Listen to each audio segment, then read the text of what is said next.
სი ძინპინის ზეწოლის ქვეშ აღმოჩნდა დონალდ ტრამპის ჩინეთში ჩასვლისთანავე. რადგან შეერთებული შტატების პრეზიდენტი ოთხშაბათს 2026 წლის 13 მაისს პეკინში ჩამოვიდა გიჟური მისიით, ჩინეთისგან წაერთვა ის, რასაც ისინი ყველაზე მეტად იცავენ. სახელმწიფო ვიზიტმა, რომელიც 15 მაისამდე გაგრძელდება, პირდაპირ დაპირისპირება გახსნა გახსნა პლანეტის ორ უდიდეს ძალას შორის. ამერიკელების ჩამოსვლა მოულოდნელი იყო, რადგან ტრამპმა ეს ვიზიტი ჩვეულებრივ ცერემონიად არ ჩათვალა. მან ჩინეთში წაიყვანა დელეგაცია, რომელშიც შედიოდნენ ამერიკის ეკონომიკის ცენტრალური ფიგურები, მათ შორის ისეთი კომპანიების ხელმძღვანელები, როგორებიცაა Apple, Tesla, Boeing, BlackRock, Blackstone, Cargill, Citi, Cisco, Goldman Sachs, Meta, Micron, Qualcomm, Visa და სხვა სტრატეგიული კომპანიები. თეთრმა სახმა სი ძინპინის წინ დააყენა სექტორები, რომლებიც მთელი ძლიერი ამერიკული ეკონომიკისთვის მნიშვნელოვანია. პეკინი ელოდა რთულ შეხვედრას, მაგრამ მიიღო ორგანიზებული დემონსტრაცია ეკონომიკური ძალისა. ეხლა ყველაფერს გეტყვი, მაგრამ ჯერ არხზე უნდა გამოიწერო, რომ ინფორმირებული დარჩე. რეალურ დროში ინფორმაცია საუკეთესო ჟურნალისტური ხარისხით, რაც კი ოდესმე გინახავს. სანდოობის სტანდარტით მილსონ ალვესი. წლების განმავლობაში პეკინი იზრდებოდა მსოფლიოზე გაკიდვებით, უცხოური ქარხნების მოზიდვით და ჩინეთის ბაზარზე წვდომის გამოყენებით, როგორც მოლაპარაკების იარაღს.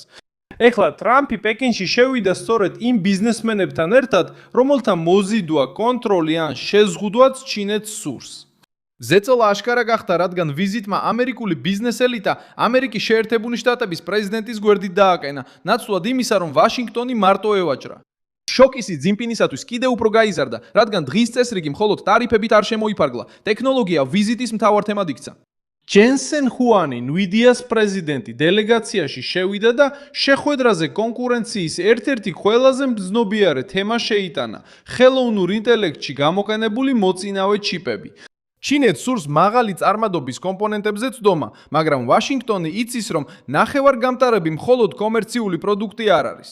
ეს არის სამხედრო ძალა, ინდუსტრიული ძალა, მონაცემთა ძალა და სტრატეგიული უპირატესობა.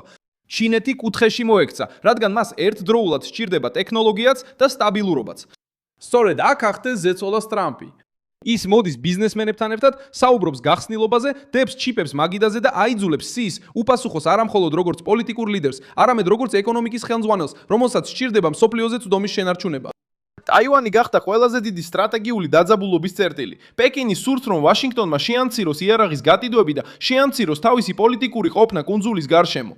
თუმცა ტრამპის მოსვლა საპირისპიროს აკეთებს. ის ინარჩუნებს შეერთებულ შტატებს როგორც ინდოწყნარი ოკეანის ბალანსის ცენტრალურ ფიგურად. ჩინეთი ცდილობს ტაივანის შიდა საკითხად წარმოაჩინოს. მაგრამ რეალობა ისაა, რომ ტრამპი აშკარად აჩვენებს, სი ძინპინს არ ექნება თავისუფალი გზა ტაივანის დასაშინებლად ვაშინგტონის პოლიტიკური ძალის წინააღმდეგობის გარეშე. ირანმაც თავისი წონა შეიტანა ამ საკითხში. პეკინი ცდილობს დაიკავოს ადგილი ახლო აღმოსავლეთში თეირანთან ურთიერთობის გამოყენებით. მაშინ როცა ვაშინგტონი ზეწოლას ახდენს ირანის რეჟიმთან დაკავშირებულ ქსელებზე და ებრძვის სტრუქტურებს, რომლებიც ამერიკის ინტერესებს უპირისპირდებიან. სი ძინპინისთვის პრობლემა აშკარაა. თეირანის მხარდაჭერამ შეიძლება ჩინეთს გავლენა მოუტანოს შეერთებული შტატების წინააღმდეგ, მაგრამ ამავდროულად ჩინეთს სანქციების რისკის წინაშე აყენებს. დიპლომატიური ზეწოლა ჩინამეს უნდა გააკეთოს. რადგან ის ჯერ კიდევ დამოკიდებულია ვაშინგტონის მიერ უზრუნველყოფილ სტაბილურობაზე. ეს განსხვავება ხსნის თუ რატომ იყო ამერიკელების გამოჩენა ასეთი ძლიერი. ჩინეთს შეუძლია სცენა მოაწყოს, მაგრამ ტრამპმა წამოწია ის თემები, რომლებიც რეჟიმს აწუხებს. მან სირთული არჩევანის წინაშე დააყენა. მოლაპარაკება აწარმოოს ძალასთან, რომელსაც ჯერ კიდევ აქვს კაპიტალი, ტექნოლოგია და ალიანსები, თუ შეხვედრა ღია დაპირისპირებად აქციოს, იმ დროს, როცა ჩინეთის ეკონომიკას პროგნოზირებადობა სჭირდება. ამერიკელი გენერლები და სარდლები ჩინეთს მეორეხარისხოვან პრობლემად არ მიიჩნევენ. ისინი პეკინს აშშ-ის მთავარი გრძელვადიანი სამხედრო გამოწვევად მიიჩნევენ. 2023 წელს გენერალმა მარკ მილიმ კონგრესს განუცხადა, რომ ჩინეთი ამერიკული შეიარაღებული ძალების მთავარი გამოწვევაა და რომ პეკინი აპირებს მომდევნო 10 წლის განმავლობაში დასავლეთ წყნარ ოკეანესა და აზიაში დომინანტურ ძალად იქცეს. ჩინეთი უნდა ადაპტირდეს. ჩინეთი ადაპტირდებაება, შეერთებული შტატების გენერალი 2059 წლამდე ტრამპი ჩადის ჩინეთში, იმ ხედვით, რომელსაც ამერიკის სამხედრო უმაღლესი სარდლობა იზიარებს.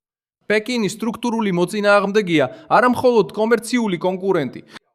ადმირალი სამუელ პაპარო, ამერიკის შეერთებული შტატების ინდოწყნარი ოკეანის სარდალი, ასევე ამ ხედვას ადასტურებს თავის ბოლო განცხადებაში. მან გააფრთხილა, რომ ჩინეთი წინ მიიწევს რაკეტებში, კოსმოსურ და ანტიკოსმოსურ შესაძლებლობებში, კიბერომში, ჰიპერსონიკურ იარაღში, ბირთვულ არსენალში და საზღვაო ძალაში. რაც პირდაპირ გამოწვევას ქმნის ამერიკის ეროვნული უსაფრთხოებისა და რეგიონული სტაბილურობისთვის. სხვა დოკუმენტში პაპარომ განაცხადა, რომ ჩინეთი შეერთებულ შტატებზე მეტ საწარმოებს საჰაერო, საზღვაო და სარაკეტო შესაძლებლობების მხრივ. ტრამპი პეკინში ჩადის, იცის, რომ ჩინეთი ცდილობს ინდუსტრიული და სამხედრო მასშტაბით გაიმარჯვოს, მაგრამ ვაშინგტონი პასუხობს ალიანსებით, ტექნოლოგიითა და ეკონომიკური ზეწოლით. ადმირალი ფილიპ დე დევიდსონი, ინდოწყნარი ოკეანის ყოფილი სარდალი, ასევე უკვე აფრთხილებდა, რომ ჩინეთი აჩქარებდა პროცესებს, რომ პრეზიდენტი და ჩინეთი აცნობიერებდნენ იმას, რომ მათ არ ჰყავთ საერთაშორისო მთავრობა. მან თქვა, რომ ტაივანის წინააღმდეგ მუქარა შესაძლოა ამ 10 წლეულშივე გამოვლინდეს. ეს შეფასება ცნობილი გახდა იმიტომ, რომ ტაივანი ორი ზესახელმწიფოს დაპირისპირების ცენტრში მოაქცია და აჩვენა, რომ პეკინი ვაშინგტონში აღიქმება არა როგორც შორი ქვეყანა, არამედ როგორც მეტოქე, რომელიც ცდილობს დაარღვიოს ამერიკული ყოფნა წყნარ ოკეანეში. ყველაზე მნიშვნელოვანი ისტორიული ფაქტი, რომელიც ამ ვიზიტს უკავშირდება, არის ტაივანის სრუტის კრიზისი 1985-1986 წლებში. იმ პერიოდში ჩინეთმა ტაივანის მახლობლად რაკეტები გაუშვა, რათა კუნძული დაეშინებინა საპრეზიდენტო არჩევნების წინ. ამერიკის შეერთებული შტატების პასუხი იყო ორი ავიამზიდის ჯგუფის გაგზავნა რეგიონში, რითაც აჩვენეს, რომ პეკინი ზეწოლას ახდენდა, მაგრამ ინდოწყნარ ოკეანეში მარტო ვერ მართავდა სიტუაციას. Washington Post-მა 1996 წლის მარტში დააფიქსირა, რომ ჩინეთმა ტაივანის მახლობლად რაკეტების გამოცდები დაიწყო და ვაშინგტონმა პასუხად ამერიკული გემების მეორე ჯგუფი გაგზავნა. ეს ეპიზოდი უკეთესად ჯდება ტექსტში, რადგან აჩვენებს იმავე ნიმუშს. როცა ჩინეთი ცდილობს შიშის დათესვას, შეერთებული შტატები პასუხობს თავისი ყოფნით, სამხედრო გათვლით და პირდაპირი ზეწოლით. კიდევ ერთი მნიშვნელოვანი ისტორიული ფაქტია სავაჭრო ომი, რომელიც ტრამპმა დაიწყო ჩინეთის წინააღმდეგ. მან არ მიიღო ძველი მოდელი, სადაც პეკინი იზრდებოდა. ამერიკულ ბაზარზე ცუდომით, ინტელექტუალური საკუთრების ქურდობით და ბარიერებით ამერიკული კომპანიების წინააღმდეგ ტრამპმა დააწესა ტარიფები, გახსნა ეკონომიკური დაპირისპირება და აიძულა ხელი მოეწერა პირველი ფაზის სავაჭრო შეთანხმებაზე 2020 წლის 15 იანვარს. ამერიკის შეერთებული შტატების სავაჭრო წარმომადგენლის ოფისი აცხადებს, რომ შეთანხმება ჩინეთის ეკონომიკაში სტრუქტურულ ცვლილებებს ითხოვდა. მათ შორის ინტელექტუალური საკუთრება, ტექნოლოგიების გადაცემა, სოფლის მეურნეობა, ფინანსური სერვისები და ვაჭრობის გაფართოება. ეს მაგალითი შეესაბამება მიმდინარე ვიზიტს, რადგან აჩვენებს, რომ დონალდ ტრამპი ვაჭრობას იყენებს როგორც ზეწოლის იარაღს პეკინის წინააღმდეგ და არა როგორც უბრალო დიპლომატიას. სი ძინპინი გაკვირვებულია, რადგან დონალდ ტრამპმა უკვე ჩამოსვლისას ძალაუფლების სტრატეგიით გააოცა. ის მხოლოდ სასაუბროდ არ ჩამოსულა. ის პეკინში შეიჭრა შეერთებული შტატების ძალით. ჩინეთს შემოერტყა აფრიკასაც იმ წერტილებში, სადაც რეჟიმს ყველაზე მეტად სჭირდება სიუცე, ბაზარზე წვდომა, ჩიპები, ეკონომიკური სტაბილურობა.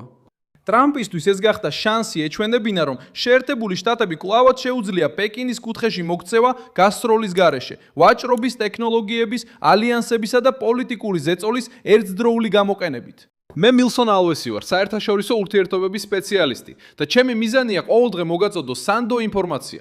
სიახლეების ბულები ვიდეოს აღწერაშია. მოიწონეთ ეს ვიდეო, დაარეგისტრირეთ თქვენი მოწონება და ბოლოს გადახედეთ კომენტარებს, რომ კიდევ უფრო მეტად ჩაერთოთ მილსონ ალვესის საზოგადოებაში.